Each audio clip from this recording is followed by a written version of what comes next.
Sangro no madeiro por mim, me conectou, salvou e curou.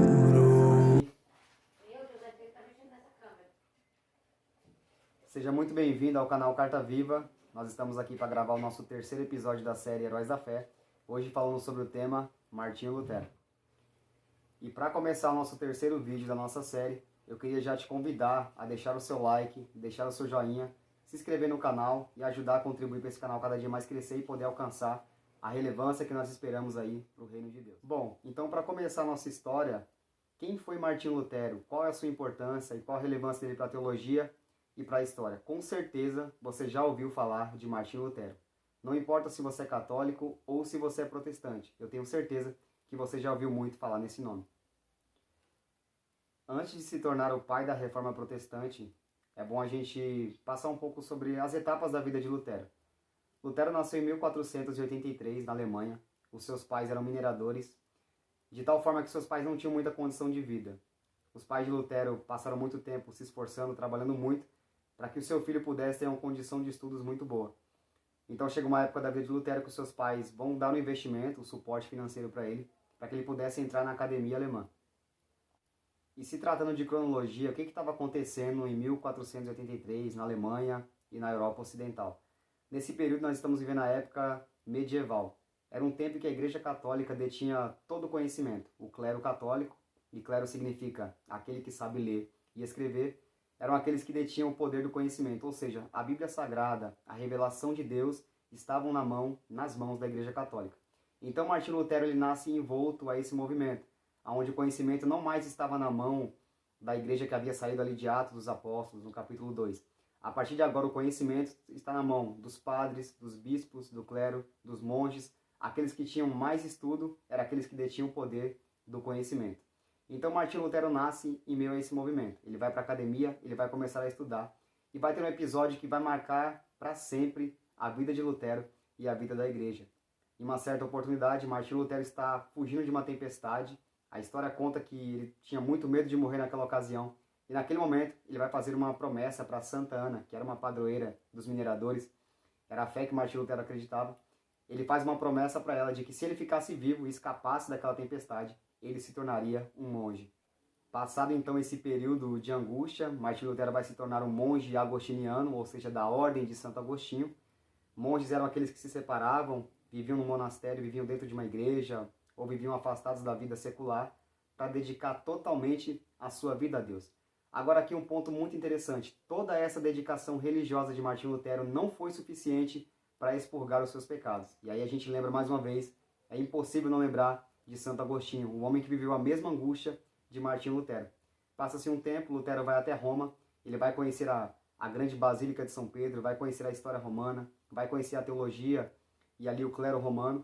E ali ele vai passar uma grande decepção. Quando Lutero chega em Roma, a história conta que ao chegar lá ele vai se encontrar com uma grande depravação moral, depravação sexual. Ele vai ver que os padres e o clero, aqueles que detinham o poder, não viviam uma vida tão santa quanto aqueles pregavam. É mais ou menos a máxima que a gente escuta. Faça o que eu falo, mas não faça o que eu faço.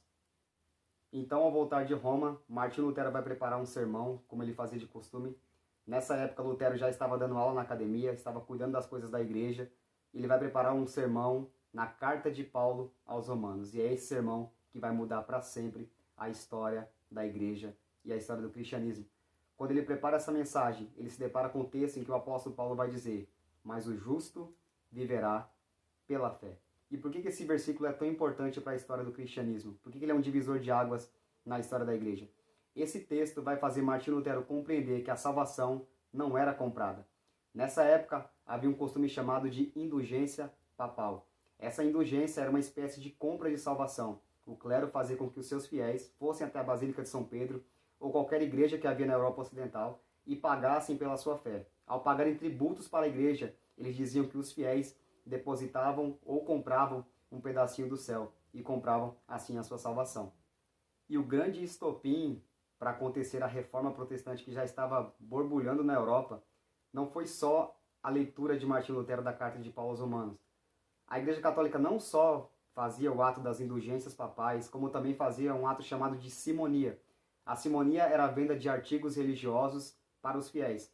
Porém, esses artigos religiosos não eram originais. Eles diziam que eles eram atribuídos à época de Jesus. Eles mentiam, pegavam réplicas desses objetos e vendiam para a igreja.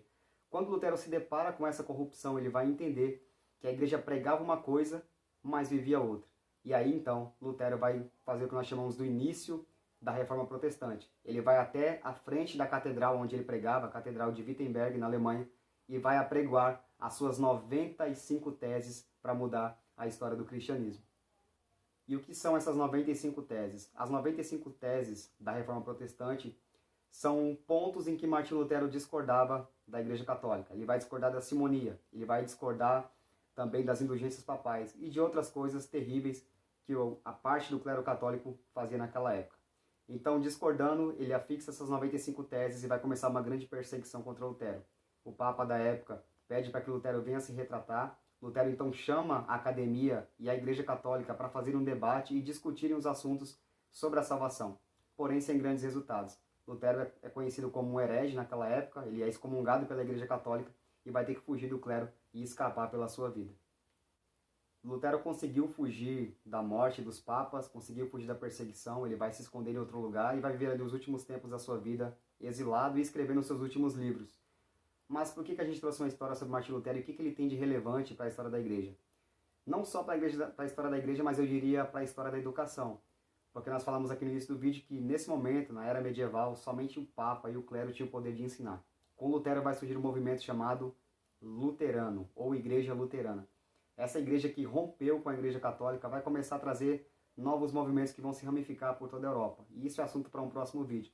Mas o mais importante para saber é que esse rompimento do protestantismo com o catolicismo vai trazer as ramificações que nós temos hoje dos vários tipos e formas de igreja que a gente tem. Mas o que importa para nós aqui é saber que essa reforma de Lutero mudou a história da educação. A partir desse momento, a Bíblia começou a ser traduzida não só mais em latim, que era a língua dos papas, mas passou a ser traduzida também para o alemão e se espalhou pela Suécia e por toda a Europa, Europa Ocidental. Todos começaram a ter conhecimento e acesso à Bíblia. Então, de certa forma, não só foi uma reforma teológica, como também foi uma reforma educacional. Agora, não só mais os papas teriam o poder de ensinar, mas todos aqueles que tinham a leitura e tinham a Bíblia como seu conhecimento seriam sacerdotes de Deus. Essa é a importância de Martinho Lutero.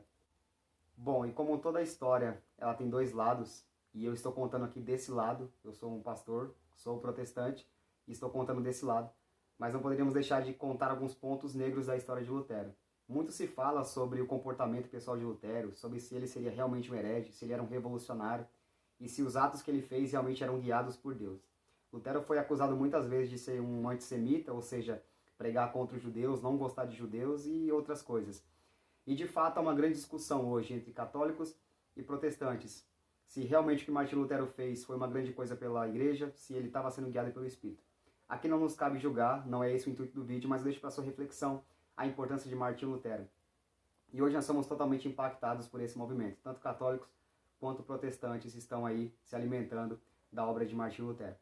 Bom, eu agradeço a você pela sua paciência, por ter ficado comigo no final desse vídeo. Se você não se inscreveu no canal, eu reitero, aproveita a oportunidade, se inscreve, ajuda a gente, dá uma força para esse canal chegar longe, alcançar muitas pessoas que têm fome de aprender a palavra de Deus e aprender também um pouquinho mais da história. Eu sou o pastor Rodrigo, muito obrigado por você ter me acompanhado nesse vídeo.